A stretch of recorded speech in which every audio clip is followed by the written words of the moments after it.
Local breaking news. This is WYFF News 4 at 6 in high definition. First tonight, a live look from Ferguson, Missouri. We're still waiting to hear the decision reached by a grand jury earlier today. Officer Darren Wilson, a white man, says he acted in self-defense when he shot and killed Michael Brown, a black teenager.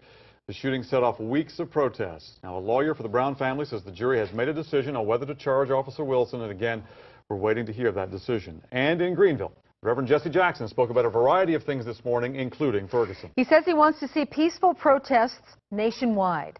WYFF News 4's Ellie Miles asked Jackson about his call to action. The more you discuss violence, the less you discuss jobs and education, health care, and justice. He calls it a chance for justice. Reverend Jesse Jackson doesn't want people to fear the protests in Missouri. He says it's not the protesters causing the problems, but police. We should stop police rioting and killing, which is provocative and painful. There's a fear of retaliation. It would not be smart to retaliate with violence. Not because we're afraid, but because we're wise. Reverend Jackson says he wants to see these protests. They shouldn't just be about Michael Brown's death, but about justice for all in multiple facets of life. Women cannot buy bread cheaper. Women cannot buy gas cheaper, or cannot maintain their families cheaper. People of color cannot get a discount based on race. Jackson says the nation needs women and minorities to have equal rights. Then our country can work together. We all want for Americans one set of rules. We'll survive with even playing field. Allie Miles, WYFF News 4 in Greenville. Jackson says he has been in and out of Greenville every week for months because of his mother's illness, but he does plan to return to Missouri. The Oconee County Sheriff's Office tells us tips are coming in about the death of Tucker Hips. Tucker Hips died in late September, you may remember. He was out running with his fraternity that morning. Fraternity members say he didn't finish the run. They reported him missing, and his body was soon found under the Highway 93 bridge that crosses Lake Hartwell. Investigators say he fell that morning. This weekend, Crime Stoppers of Greenville offered a $2,000 reward for information about Tucker's death, and the Oconee County Sheriff's Office has received 3 tips since Saturday. If you have anything to say about this, the number to call to Crime Stoppers is 1-888-CRIME-SC. Turning to Union County now, deputies say they've arrested a woman who tried to poison 2 people with flea and tick spray. Right now, Kathy Vassar faces 2 counts of attempted murder. Deputies say they had to go to Florida to arrest her. The sheriff tells us Vassar's mother-in-law and a friend noticed that wine, cauliflower, and yogurt in their home didn't taste or smell right. The victims say everything smelled like flea and tick spray found in a half-empty bottle on top of the freezer. This happened in June, we're told, but the state law enforcement division had to test everything before charges could be filed.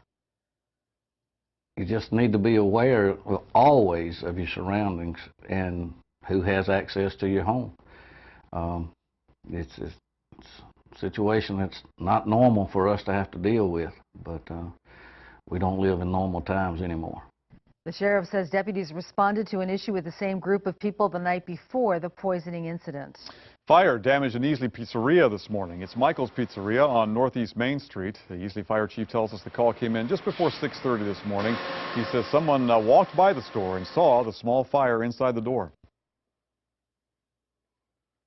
It could be a lot worse. We had what we were told is a patron down at this store just a block away spotted the smoke and walked down here, went ahead and told the lady there at the store to call 911, and he walked down here and it was on fire. As of now, firefighters still don't know exactly where the fire started. Okay, live look here at traffic along 385 in Greenville. Well, that's not it, but that's downtown Greenville. We're 3 days from Thanksgiving. We expect traffic is going to pick up before then, and the weather's going to change too. In fact, some strong winds blowing today after the rain moved out. Chief Meteorologist John Cessarich joins us. John, rain, wind, what's next? Okay, Carol and Michael. Well, at least today it was a nice mild wind that we dealt with, and the winds continue to die down as I speak. And then tomorrow it's going to be fairly quiet with increasing clouds, though, as a storm system develops in the Gulf of Mexico and rides right up along the front. And so Tuesday night into Wednesday morning in the upstate, we can expect a cold rain developing. It may mix with a little bit of wet snow, extreme northern part of the upstate, western part of the upstate, but that's a little iffy right now. I think mainly it's just going to be rain. Some of the models are a little bit different on that. I'll talk more about that later in the newscast. Then Tuesday night and Wednesday, for the mountains, it'll be rain and wet snow. Could even be some accumulation of wet snow, especially in the higher elevations of the mountains of North Carolina. But Thanksgiving Day will be dry, but unseasonably cold. So here's that storm system coming out of the Gulf of Mexico. There's the rain developing in the area. This is at midnight tomorrow night with rain, snow in through western North Carolina back into northeastern Georgia. as the storm really intensifies along the coast. I'll talk more about that storm system in detail a little bit later on. Now back to you, Carol.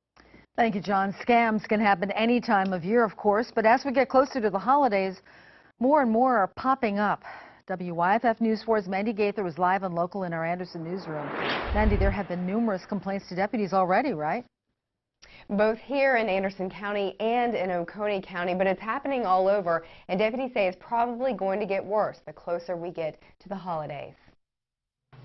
Oconee County Sheriff's Office. At the Oconee County 911 Center, 3 complaints in one weekend about a call from a person claiming to be an officer with Walhalla or Westminster Police Departments saying there was an outstanding warrant. The scammers even had their own voicemail message. You've reached the Warrants Division of the Oconee County Sheriff's Office. Due to high call volume, we cannot accept your call at this time. Investigators believe the calls originated from Camellia, Georgia, possibly the prison there. One dispatcher even called the number given to her by a person complaining about getting the call. Warrants Division. This is the Sheriff's Office at Oconee. Who am I speaking with? The dispatcher didn't get too far. The scammer hung up. And deputies say many times the scammers are trying to get people to put money onto a prepaid card and say that is a big red flag. Mandy Gaither, WYFF News 4 live in the Anderson newsroom. Thanks, Mandy. They made it. Western Carolina University's marching band ready to play in New York City. The band, the Pride of the Mountains, will lead the Macy's Thanksgiving Day Parade. They sent us a few pictures from the road. The band will be practicing for the next couple of days, checking out their route, working out any kinks in their routine. The band posted this picture of the New York skyline when they arrived this morning. We'll have more updates on the band as the week goes on. Big gift to Honor Flight to the upstate over the weekend, $23,000. Verizon donated the money. Honor Flight, you may know, flies World War II and Korean War veterans to Washington, D.C. Gives the vets a chance to see the war memorials built in their honor. The group received the check during the Clemson Georgia State football game Saturday afternoon.